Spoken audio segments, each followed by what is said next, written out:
KM ಅಶ್ವಥಯ್ಯ ಅಧ್ಯಕ್ಷರು ಹಾಗೂ ಕಾರ್ಯದರ್ಶಿ ಕುಸುಮ ಗೌಡರವರು ಸ್ವಸ್ತಿಕ್ ಪ್ರಗತಿ ಮಲ್ಟಿಪಲ್ ಸೌಹಾರ್ದ ಕೋ-ಆಪರೇಟಿವ್ ಲಿಮಿಟೆಡ್ನ ವಾರ್ಷಿಕ ಸದಸ್ಯರ ಸಭೆಯಲ್ಲಿ ದಶಮಾನೋತ್ಸವದ ಸಾಧನೆಯನ್ನು ಸದಸ್ಯರಿಗೆ ಮನನ ಮಾಡಲಾಯಿತು.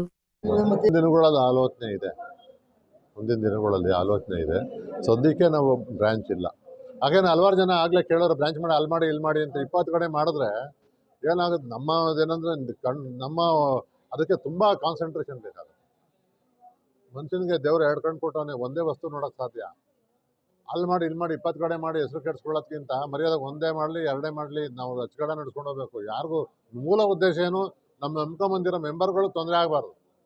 ಮೂಲ ಉದ್ದೇಶ ಅದು ಗುರಿ ಇಟ್ಕೊಂಡು ಮಾಡ್ತಾ ಇದ್ದೀವಿ. ಮುಂದಿನ ದಿನಗಳಲ್ಲಿ ಮಾಡೋಣ. ಆಗ ಒಬ್ಬರು ಡೈರೆಕ್ಟರ್ಗೆ ಒಂದೊಂದು ಬ್ರಾಂಚ್ ಇನ್ಚಾರ್ಜ್ ಕೊಟ್ಟು ನಡ್ಸ್ಕೊಂಡು ಹೋಗೋವಂಥ ಬರಲಿ. ಈಗ ಯಾರೂ ಬಿಡುವಿಲ್ಲ, ಅದರಿಂದ ನಾವು ಇರೋದನ್ನು ನೀಟಾಗಿ ಮಾಡ್ಕೊಂಡು ಹೋಗ್ತಾ ಇದ್ದೀವಿ. ಬರ್ತಾರೆ ಯಾರು ಅಚ್ಚುಕಟ್ಟಾಗಿ ಹೋಗ್ತಾರೆ. ಯಾವುದು ಒಂದು ಕೆಟ್ಟ ಒಂದು ಇದಕ್ಕೆ ನಡವಳಿಕೆಗಾಗಲಿ ಅಥವಾ ಯಾವುದೇ ಒಂದು ಮೂಲ ಉದ್ದೇಶ ಆಗಲಿ ಯಾವುದೂ ತೊಂದರೆ ಇಲ್ದಂಗೆ ಮಾಡ್ಕೊಂಡು 12% ಸಿಟಿಸನ್ ಕೊಡ್ತೀವಿ. ನಮ್ಮದು ಬೇರೆ ಕಡೆ ಸ್ವಲ್ಪ ಕಡಿಮೆನೇ ಕೊಡ್ತಾರೆ, ನಮ್ಮದು 12% ಕೊಡ್ತೀವಿ. ಸೀನಿಯರ್ ಸಿಟಿಸನ್ಗೆ 1% ಜಾಸ್ತಿ ಕೊಡ್ತೀವಿ. ಮೊದಲು 5 ವರ್ಷ 6 ವರ್ಷ ಎಲ್ಲ ತೊಗೊಳ್ಳೋ ಫಿಕ್ಸೆಡ್ ಡಿಪಾಸಿಟ್ನ ಮಲ್ಟಿಪರ್ಪಸ್ ಸೌಹಾರ್ದ ಕೋಆಪರೇಟಿವ್ ಲಿಮಿಟೆಡ್ ಏನಂದರೆ ಈ ನಮ್ಮ ಒಂದು ನಾವು ನಮ್ಮ ವ್ಯವಹಾರಗಳು ಮಾಡ್ಕೊಂಡು ಹೋಗ್ತಾನೆ ಇರ್ತೀವಿ. ಬಟ್ ನಮ್ಮಿಂದ ಏನಾದ್ರು 4 ಜನ ಸೊಸೈಟಿಗೆ ಹೆಲ್ಪ್ ಆಗಲಿ ಅನ್ನೋ ದೃಷ್ಟಿಯಿಂದ ಒಂದು ಸೊಸೈಟಿನ ಓಪನ್ ಮಾಡೋಣ ಅಂತ ಒಂದು ಯೋಚನೆ ಬಂದಾಗ 2012ರಲ್ಲಿ ಇದನ್ನು ಓಪನ್ ಮಾಡ್ತೀವಿ. ಮೂಲ ಉದ್ದೇಶ ಏನು ಅಂದರೆ ಸಾರ್ವಜನಿಕರಿಗೆ ಕಷ್ಟ ಸುಖಗಳಲ್ಲಿ ಹೆಲ್ಪ್ ಆಗಬೇಕು. ನಮ್ಮ ಸದಸ್ಯರು ಮಾಡ್ಕೊಂಡೇ ಮಾಡಬೇಕು. ನಾವು ಅದನ್ನು ಮೆಂಬರ್ಗಳಿಗೆ ಕಷ್ಟಗಳಲ್ಲಿ ಹೆಲ್ಪ್ ಆಗಬೇಕು ಅನ್ನೋ ಒಂದು ಮೂಲ ಉದ್ದೇಶ ನಮ್ಮದಷ್ಟೇ. ಆ ಒಂದು ಉದ್ದೇಶನ ಇವತ್ತು ನೆರವೇರಿಸೋದ್ರಲ್ಲಿ ಸಾಕಷ್ಟು ಸಕ್ಸಸ್ ಆಗಿದ್ದೀವಿ ಅಂತ ನಮ್ಮ ಒಂದು ರೆಕಾರ್ಡ್ಗಳು ಹೇಳ್ತಾ ಇದ್ದೀವಿ. ನಮ್ಮಲ್ಲಿ ಒಂದು 400 ಚಿಲ್ಲರೆ ಮೆಂಬರ್ ಇದ್ದಾರೆ. ಅವರು ಹಲವಾರು ಜನ ಇವತ್ತು ನಮ್ಮಲ್ಲಿ ನಂಬಿಕೊಂಡು ಫಿಕ್ಸೆಡ್ ಡೆಪಾಸಿಟ್ಗಳನ್ನ ಇಟ್ಟಿದ್ದಾರೆ. ಅವ್ರಿಗೆ ಸಕಾಲಕ್ಕೆ ಇಂಟ್ರೆಸ್ಟ್ ಅವ್ರಿಗೆ ಇವತ್ತರೆಗೂ ಕೂಡ ಒಂದು ದಿವಸನೂ ಲೇಟ್ ಆಗದಾಗೆ ಕಳೆದ 12 ವರ್ಷದಲ್ಲಿ ಹೋಗ್ತಾ ಇದೆ. ಮತ್ತು ಹಲವಾರು ಜನ ಮೆಂಬರ್ ಆಗಿರೋರು ಅವರು ಒಂದು ಸಾಲಗಳನ್ನ ಪಡ್ಕೊಂಡು ಕರೆಕ್ಟಾಗಿ ಕಟ್ತಾ ಇದ್ದಾರೆ.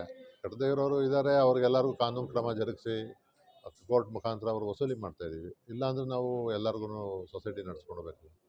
ಹಾಗೆ ಒಂದು ಹೆಮ್ಮೆಯಿಂದ ನಾನು ಈ ಸೊಸೈಟಿನ ನಾವು ಚೆನ್ನಾಗಿ ನಡ್ಸ್ಕೊಂಡು ಹೋಗ್ತಾ ಇದ್ದೀವಿ ಅಂತ ಹೇಳೋದಕ್ಕೆ ನಾನು ಇಷ್ಟಪಡ್ತೀನಿ. ಹೇಗೆ ಅಂತಂದರೆ ಇವಾಗ ನಾರ್ಮಲ್ ಕೋರ್ಸು ಎಲ್ಲ ಬಿಸ್ನೆಸ್ಗಳು ಚೆನ್ನಾಗಿ ನಡೀತಾ ಇದೆ, ಎಲ್ಲ ವ್ಯವಹಾರ ಎಲ್ಲ ಸಂಸ್ಥೆಗಳು ಚೆನ್ನಾಗಿ ನಡೀತಾ ಇದ್ದಾವೆ. ಈಗ ನಡ್ಸ್ಕೊಂಡು ಹೋಗೋದಲ್ಲ ಮುಖ್ಯ.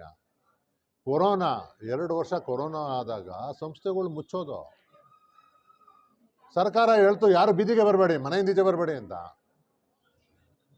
ಆಗ ನಮ್ಮ ಸದಸ್ಯರುಗಳು FD ಇರೋರು ಹಲವಾರು ಜನ ಸೀನಿಯರ್ ಸಿಟಿಸನ್ಸ್ ಇದನ್ನು ನಂಬ್ಕೊಂಡು ಜೀವನ ಮಾಡ್ತಾ ಇದ್ದಾರೆ. ಆದರೆ ಅವ್ರಿಗೆ ಒಂದು ದಿವಸನೂ ತೊಂದರೆ ಆಗ್ದಂಗೆ ನೋಡ್ಕೊಂಡಿದ್ದೀವಿ. ಅವರ ಜೀವನಕ್ಕೆ ಒಂದು ದಿವಸ ತೊಂದರೆ ಆಗ್ದಂಗೆ ನೋಡ್ಕೊಂಡಿದ್ದೀವಿ. ಯಾವ ರೀತಿ ಕೊರೋನಾದಲ್ಲಿ ಎಷ್ಟೋ ಜನ ಸೊಸೈಟಿಗಳು ಹೆಂಗಿರೋ ಗೌರ್ಮೆಂಟ್ ಪರ್ಮಿಷನ್ ಕೊಟ್ಟಿದ್ದು ಬಾಗಿಲು ಹಾಕೊಂಡು ಕೂತ್ಕೊಂಡ್ಬಿಟ್ರು. ಆದರೆ ನಾವು ಹಂಗೆ ಮಾಡಲಿಲ್ಲ. ಗೌರ್ಮೆಂಟಿಂದನೇ ಪರ್ಮಿಷನ್ ತೊಗೊಂಡು ಇಲಾಖೆಗಳಿಂದ ಪರ್ಮಿಷನ್ ತೊಗೊಂಡು ನಮ್ಮ ಸ್ಟಾಫ್ಗೆಲ್ಲ ID ಕಾರ್ಡ್ ಕೊಟ್ಟು ಅರ್ಧ ದಿವಸ ನಮ್ಮ ಸೊಸೈಟಿ ಓಪನ್ ಮಾಡಿ ನಾವೇ ಕೂತ್ಕೋತಿದ್ದೋ, ಯಾರೂ ಬರಲ್ಲ ಅಲ್ಲಿ. ಅವ್ರ ಮನೆಗೊಳಗೆ ಇಂಟ್ರೆಸ್ಟ್ನ ಕಳಿಸಿದ್ದೀವಿ. ಯಾಕೆಂದರೆ ಅವ್ರಿಗೆ ಜೀವನಕ್ಕೆ ತೊಂದರೆ ಆಗಬಾರ್ದು. ನಂಬ್ಕೊಂಡಿಟ್ಟಿದ್ದಾರೆ. ನಮ್ಮ ಸ್ವಸ್ತಿಕ್ಕು ನಮ್ಮಿಂದ ಏನೋ ಇಲ್ಲಿ ಅನುಕೂಲ ಆಗುತ್ತೆ ಅಂತ ಇಟ್ಟಿದ್ದಾರೆ. ಅವ್ರಿಗೆ ತೊಂದರೆ ಆಗಬಾರ್ದು ಅನ್ನೋ ಉದ್ದೇಶದಿಂದ ಅವತ್ತು ಅಂಥ ಕಷ್ಟ ಕಾಲದಲ್ಲೂ ಅವ್ರಿಗೆಲ್ಲ ನಾವು ನಮ್ಮ ಸದಸ್ಯರನ್ನ ಬಿಟ್ಟಿಲ್ಲ. ಅದೇ ನಂಬಿಕೆಯಿಂದ ನಮ್ಮ ಸದಸ್ಯರೆಲ್ಲ ನಮ್ಮ ಜೊತೆ ಮುಂದುವರಿತಾ ಇದ್ದಾರೆ. ನಮ್ಮ ಇವತ್ತು ಸೊಸೈಟಿ ಪ್ರತಿ ವರ್ಷ ಲಾಭದಲ್ಲಿ ನಡ್ಸ್ಕೊಂಡು ಹೋಗೋದಕ್ಕೆ ಈ ಒಂದು ಎಲ್ಲರ ಸಹಕಾರ, ಒಂದು ತಮ್ಮಂಥವರೆಲ್ಲ ಒಂದು ಆಶೀರ್ವಾದ ಸಹಕಾರ ಎಲ್ಲ ಇದರಿಂದ ನಾವು ಇವತ್ತು ಒಂದು ಸೊಸೈಟಿನ ನೀಟಾಗಿ ನಡೆಸ್ಕೊಂಡು ಹೋಗ್ತಾ ಇದ್ದೀವಿ. ಹಲವಾರು ಜನ ಕುಟುಂಬಗಳಿಗೆ ಇದು ನೆರಳಾಗಿದೆ ಅಂತ ಹೇಳೋದಕ್ಕೆ ಒಬ್ಬ ಅಧ್ಯಕ್ಷ ಆಗಿ ನಾನಂತೂ ಹೆಮ್ಮೆ ಪಡ್ತೀನಿ. ಇದು ಟರ್ನ್ ಓವರ್ 13 ಕೋಟಿ ರೂಪಾಯಿ, 13 ಕೋಟಿ ಸಮಥಿಂಗ್ ಇದೆ. ನಾವು ಪ್ರಾರಂಭದಲ್ಲಿ ಮಾಡಿದ್ದು ಬರೀ 1 ಲಕ್ಷ ಚಿಲ್ಲರೆ ಶೇರ್ ಬಂಡವಾಳದಿಂದ ಪ್ರಾರಂಭ ಮಾಡಿದ್ದು. ಇವತ್ತು ಆ ಮಟ್ಟಕ್ಕೆ ಬೆಳೆದಿದೆ. ಲೀಗಲ್ ಅಡ್ವೈಸರು ಪ್ರಸನ್ನರಾವ್ ಅಂತ, ಇವರು ಲೀಗಲ್ ಅಡ್ವೈಸರ್ ಆಡಿಟರು. ಪ್ರತಿಯೊಂದು ಹೆಜ್ಜೆನಲ್ಲೂ ಕೂಡ ಅವರು ನಮಗೆ ಈಗ ಹೋಗಿ ಅಂತ ಗೈಡ್ ಮಾಡ್ತಾರೆ. ನಮಗೇನಾರು ಬೇಕಾದಾಗ ಅವ್ರ ಮಾರ್ಗದರ್ಶನ ತಗೋತೀವಿ. ಮತ್ತು ಲೀಗಲ್ ಅಡ್ವೈಸರ್ ಇವರು ಶಿವಶಂಕರ್ ಅಂತ ಹೈಕೋರ್ಟು ಸಿವಿಲ್ ಕೋರ್ಟ್ನಲ್ಲಿ ಅವರು ಪ್ರಾಕ್ಟೀಸ್ ಮಾಡ್ತಾ ಇದ್ದಾರೆ. ಅವರು ನಮ್ಮ ವೈಸ್ ಪ್ರೆಸಿಡೆಂಟು. ಅವರು ಸೀನಿಯರ್ ಸಿಟಿಸನ್ನು, ಅವರು ಗೌರ್ಮೆಂಟ್ ಎಂಪ್ಲಾಯ್ ಆಗಿದ್ದವರು. ಹೀಗೆ ಹಲವಾರು ಜನ ಒಂದು ಮಾರ್ಗದರ್ಶನ ನಾವು ತಗೊಂಡು ನಾವು ಇದನ್ನು ಮುಂದಿನ ಹೆಜ್ಜೆನ ಇಟ್ಕೊಂಡು ಭಾಳ ಹುಷಾರಾಗಿ ಹೋಗ್ತೀವಿ. ಅದಂತೂ ಯಾಕಂದರೆ ದುಡುಕೋದು ಮಾಡೋದು, ದುರ್ವೇಷ ಮಾಡೋದು, ನಾಳೆ ನಂಬ್ಕೊಂಡಿರೋರಿಗೆ ತೊಂದರೆ ಆಗೋದು ಅದು ಯಾವುದೂ ಆಗಬಾರ್ದು.